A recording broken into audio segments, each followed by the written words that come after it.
present, we are inside Matoshri, one of those places which has been the epicenter of Maharashtra politics, the residence of late Balasaheb Thackeray. And with me is the grandson of late Balasaheb Thackeray, that is Aaditya Thackeray, former Maharashtra minister, son of Uddhav Thackeray. Aditya, thank you for speaking to Times Now.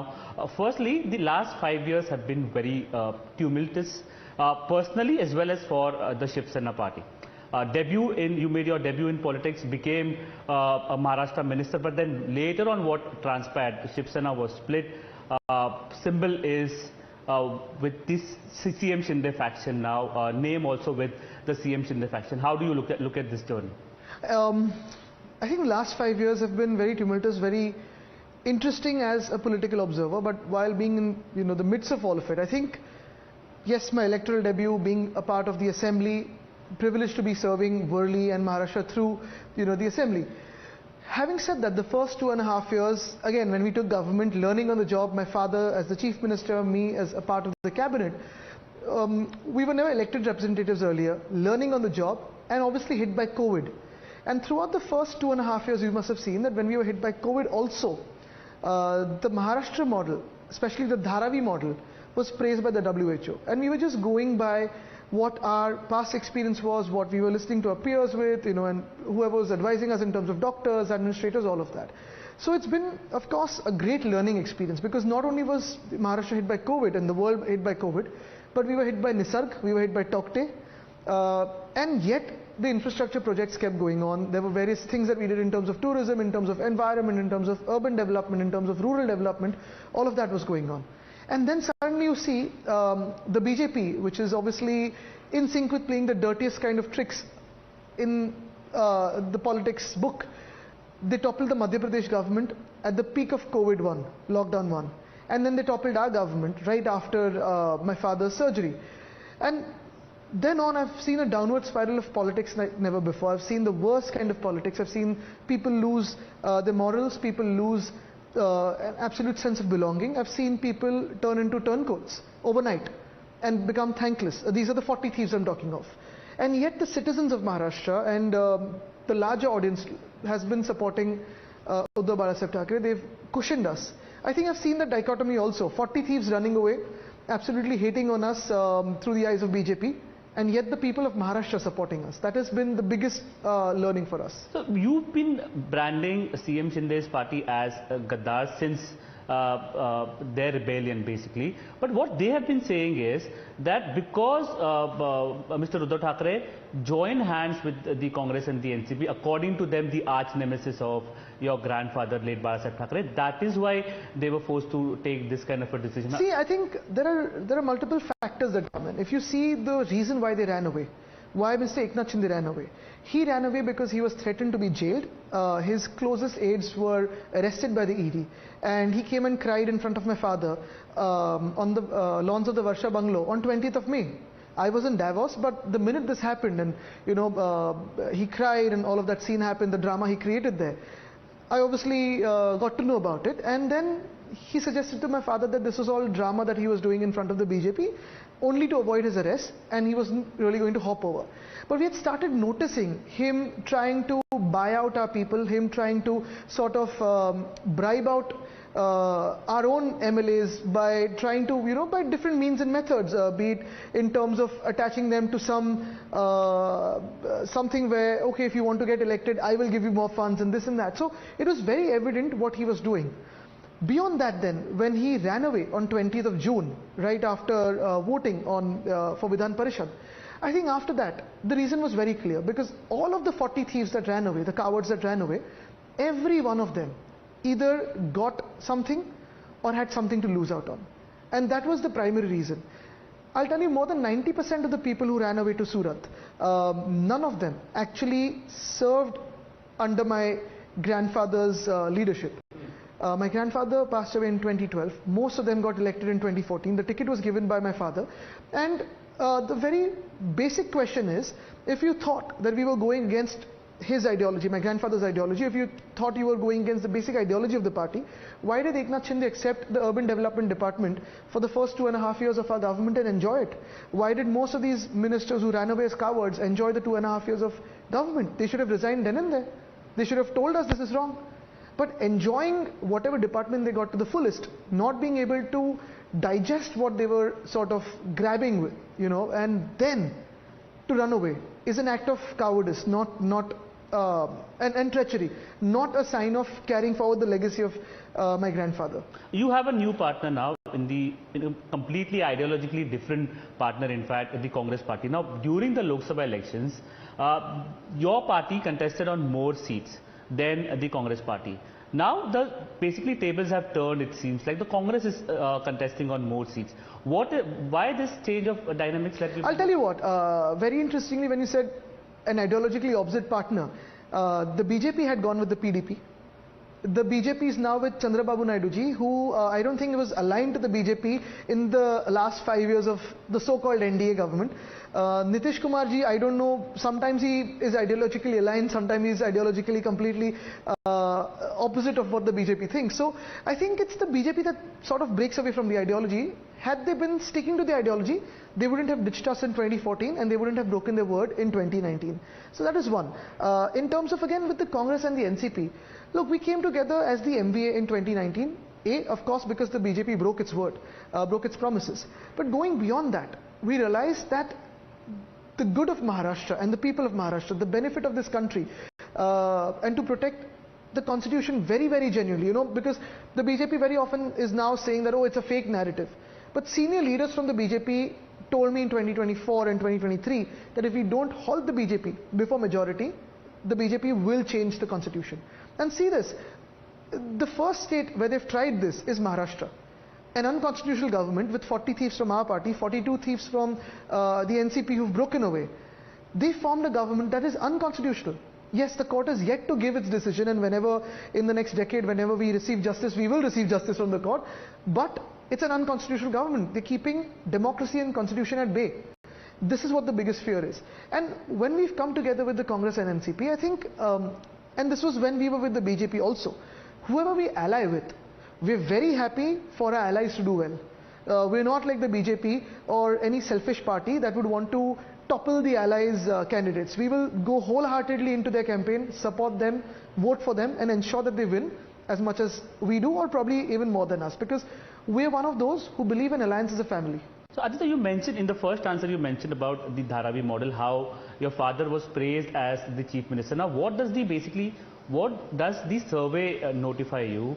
Who's going to be the next CM? Who should be the next CM? If at all MBA, Mahavikas Aghadi comes into power. See, I'll tell you, we had clarified this twice before also.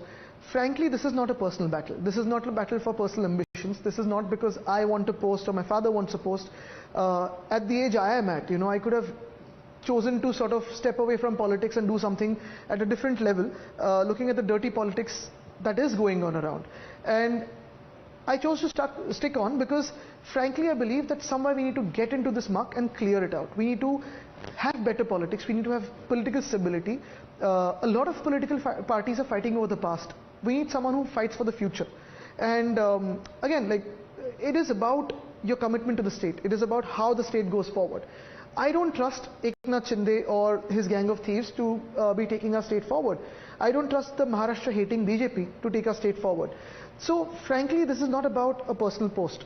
My father and I both have made it very, very clear that yes, the surveys indicate that the person Maharashtra trusts very, very openly and clearly is Uddhav Balasaheb Thackeray in all party surveys and all channel surveys and trackers, everything.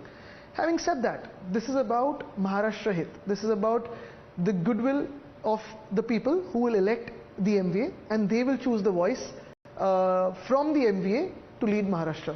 Aditya, another significant aspect is another Thackeray, basically Amit Thackeray, your cousin, is contesting from trying to make his debut from Mahim constituency. Now, what kind of a rapport or a relation do you share with your cousin Amit Thackeray? What do you wish for him during these elections? No, I mean, I wish well for every candidate. Frankly, again, like I said, this is not about our family. This is about the state. And I think, I truly believe that this is about which side you're on. If you're with the MVA, you are with Maharashtra and with the benefit of Maharashtra, with the larger interest of Maharashtra. If you even have a tacit support to the BJP, you are anti-Maharashtra, because the BJP in the past 2 years has done nothing else than loot our state. Show me one good work of the BJP in the state. So are you indicating that the two and a half B years, team of BJP, MNS? I mean, I don't know if it's B, C or whatever, but I don't speak on the MNS. Frankly, they must come out clear and say whether they support the BJP or not, because anyone supporting BJP supports the exodus of jobs from Maharashtra to Gujarat. Anyone supporting BJP supports the forceful movement of industries from Maharashtra to Gujarat.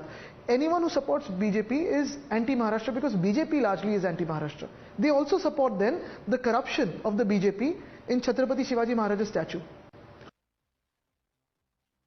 As one more thing, like during the tenure of your father and Raj Thackeray, the kind of a truce was never called in. But now the younger generation is taking over. You are there, Amit Thackeray. Will it be possible to see MNS and your party together down the line somewhere? Like, will you be vying for that? If you've noticed our last 20 years relationship with that side of the family, frankly, be it my father or me, we've never uttered a single negative word about them as family and as a party, because frankly we don't want to give this topic much importance, but also I think our upbringing holds us back from speaking on them. If you've seen the kind of words they've used for us or attacks they've had on my father, on me or whatever, I think that's for them to decide. We're not going to respond to that, and I think a relationship will go both ways. So like I said, our relationship directly is with the people of Maharashtra. And another interesting battle, Aditya, is also shaping up in Bandra East. Your cousin Varun Sardesai against Zishan Siddiqui. Now I was speaking to Zishan Siddiqui. What he basically told me is that the MVA had assured him that they will not be putting up a candidate against who from the MVA? Because he basically took some name. He said Mallikarjun Kharge. He also said Ramesh on a seat that belongs to us. I don't think anyone else can speak for us. No other party can speak for us without consulting us.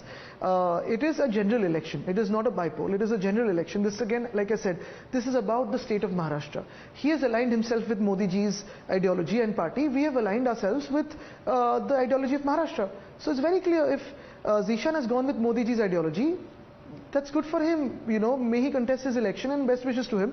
Varun is contesting on behalf of the MVA, speaking for Maharashtra. I think the lines are clear. This is not a bipole at all. This is about the general election of Maharashtra. And what about Nawab Malik, Devendra Fadnavis, or be it CM Eknath Shinde openly saying that we are not going to campaign for and will Nawab Malik ji now send them a notice that he said? Because see, Eknath Shinde also had said this when he left our party, that he will not like to sit next to Mr. Nawab Malik, who apparently was or is a partner of Dawood Ibrahim, right? Mr. Eknath Shinde also said that he cannot sit next to Praful Patel ji, who apparently again had dealt with Dawood Ibrahim. Now, both of them are with their official alliance partner. And this whole thing of we'll campaign for them, we'll not campaign for them is a farce. Frankly, if you can accept someone as your alliance partner, if you can accept them on your alliance partner's party symbol as the official candidate, then you may put up your own candidate. You may say, I'm not going to campaign, I'm not going to go for him. That's all a farce, it's all a joke. This is dirty politics. And Mr. Fadnavis and Mr. Eknath Shinde are both into dirty politics. The kind of politics they've led Maharashtra to has been the dirtiest that we've seen since independence or pre-independence. So I don't think anyone, apart from the both of them, can take Maharashtra politics below what we have gone to now. An unprecedented elections that we basically are going to see. Like 6 parties, top parties. 6 parties, multiple independents. Yeah. So basically my question to you over here is that Devendra Fadnavis also mentioned about the fact that it was because you wanted to become the CM, Uddhav Thackeray ji wanted to make you as the CM. That is why Eknath Shinde broke away. He's been saying a lot of things, but I don't know how much he says is also accepted by his own party today. You are mentioning about Eknath Shinde, Devendra Fadnavis. You are not mentioning about Ajit Pawar. Now, considering only I'll tell you why. I'll tell you why. I'm reading your mind. I'll tell you why. Because frankly, is there a tacit understanding between Ajit Pawar and really, the Mahavikas? Because only 54 seats. I've mentioned so many times the broken away NCP, but does he really have a say? I mean, he's not even taken on the Ladki Bahin and whatever hoardings. So that is the point. Is there a possibility that after the results are out, Ajit Pawar may swing towards your side and some the MVA will come in with full majority. Another mercurial style of Maharashtra politics shape up? The MVA will come in with full majority. Considering the mercurial nature of Maharashtra politics, I mean, 2 parties recently I think more than the nature of Maharashtra politics, it is the politicians who made it dirty. What is your take on Mr. Ajit Pawar? Nobody basically is speaking about him. Almost equal number of seats with CM Eknath Shinde with respect to number of MLAs. Seats to CM Eknath Shinde 85, only 54 to Ajit Pawar. Is BJP apprehensive that if more seats were given to him, if he wins more seats, he might use his mercurial nature and join his uncle or join towards your side to become the CM? Look, I'll be very honest with you. I've worked in the part of the cabinet that he served in as the deputy CM, had a great working equation back then also, and the relationship was always fine. Having said that, what the BJP has done today and what Mr. Fadnavis has done today is, like I said, for almost 7 or 8 years they fought against Mr. Ajit Pawar. They accused him of corruption, they accused him of the irrigation scam, they've accused him of multiple scams. Sab lati kati jo raste pe khani thi, protest karna tha, andolan karna tha, the BJP has done single-handedly against Mr. Ajit Pawar. And today, because of Devendra Fadnavis ji's dirty politics, he's brought Mr. Ajit Pawar into the party, into Pune district and made him the guardian minister of Pune. So where does the BJP Karyakarta go? Aditya, Savarkar has been a contentious issue between your party and the Congress party. Both have always been seen to be at loggerheads. Doesn't it confuse the voters of Not the at all. We've made it clear that Savarkar is revered by us. I don't think the Congress party has spoken after that. All of the parties will have certain perspectives and we've made a perspective clear. But Arunil, again, having said that, we've put our view very clearly that we respect him. How much should all of us, be it the Congress, the BJP, be it the Sena, be it any one of us, be fighting over icons in the past? They are all relevant today. We revere all of them. We take their inspiration. We take the inspiration and work forward. But shouldn't we be fighting for the future rather than fighting over the past? The BJP will say Nehru is at fault. The Congress will say this one is. It's all, yes, you may have your ideologies and they may have done right or wrong things in the past. Everyone's a human finally. You judge any person, any leader from history, they will have their rights and wrongs. But today, why don't we think about what we're doing for today and tomorrow? They will be laughing at us from wherever they are in heavens, saying, what are you all doing? We fought for you all, we gave you all, the freedom that you have today. What are you doing with your independence and your sovereignty? Aren't you fighting for your future generations and for the prowess of your country in terms of economics, in terms of technology, in terms of healthcare, in terms of education? Why are we fighting over the past? Will these elections be a make or break for your party and Sharad Pawarji's party, like a massive litmus test? I mean, ever since I've started seeing elections very closely, it's always been a litmus test for us, be it the municipal polls or whatever. So that is one. But I think this is about Maharashtra. This is a make or break for Maharashtra. I'm very confident of winning as the MBA. God forbid, if we are to lose, it is not about we losing elections. It's about Maharashtra losing its identity. It will be Adani state rather than Maharashtra. So, Aditya, PM Modi basically made a very interesting statement, significant rather. He said that Uddhav Thackeray is the son of Balasaheb Thackeray. He called him the Nakli Santan. He said that I will always care for him. Is there a room that was after a backlash from Maharashtra where he called Mr. Uddhav Balasaheb Thackeray a Nakli Santan. That was also after a backlash from Maharashtra where he called Mr. Pawar Sahab a Bhatakti Atma. That has hurt the soul of Maharashtra. Because again, this is not about individual people. This is not about Mr. Uddhav Balasaheb Thackeray or Mr. Sharad Pawar. This is about leaders from Maharashtra, fellow Maharashtrians being abused and accused by the BJP and its leaders. And this is what happens every time you look at the BJP. They behave as if Maharashtra doesn't belong to this country or they don't really care about Maharashtra. Just as the elections of Maharashtra were called, the Prime Minister had a roadshow in Vadodara because he was inaugurating the Airbus Tata facility which was stolen from Maharashtra and given to Gujarat by the BJP. They are rubbing salt on our wounds, but the BJP doesn't care. They don't care about Maharashtra. My final question to you, looking at the roadmap of your grandfather's party, this party as well, it started with the Marathi Marus Asmita. Now, then later on it became Hindutva as well. What is now the enemy is Gujaratis basically? No, not really. Yes, Marathi Manus is very close to our heart. It is our core ideal. Bhumiputras in whichever state will be the core of our ideal. Hindutva, yes, it is our identity. It is our breath. It is our soul. Having said that, it is not BJP or the new BJP's Hindutva. It is our Hindutva, which is very, very different from the BJP's Hindutva. 3, it is also about industries coming into a state, the ones that have been pushed away by the BJP into Gujarat. It is also about the workers in those industries and their rights. This is also about women's safety. This is about the welfare of farmers. This is about job opportunities for the youth from our state and from our country as well. This is about the way the BJP has been fooling us all, dividing us all, so that their few can be in seats of power and keep dictating terms to us. This is about the type of slavery that the BJP wants us to be in as a state, and where the ruler is BJP, which we do not accept. We are a democracy. Well, Aditya, thank you very much for speaking to us. Thank you so much. All the best with the elections. Thank you.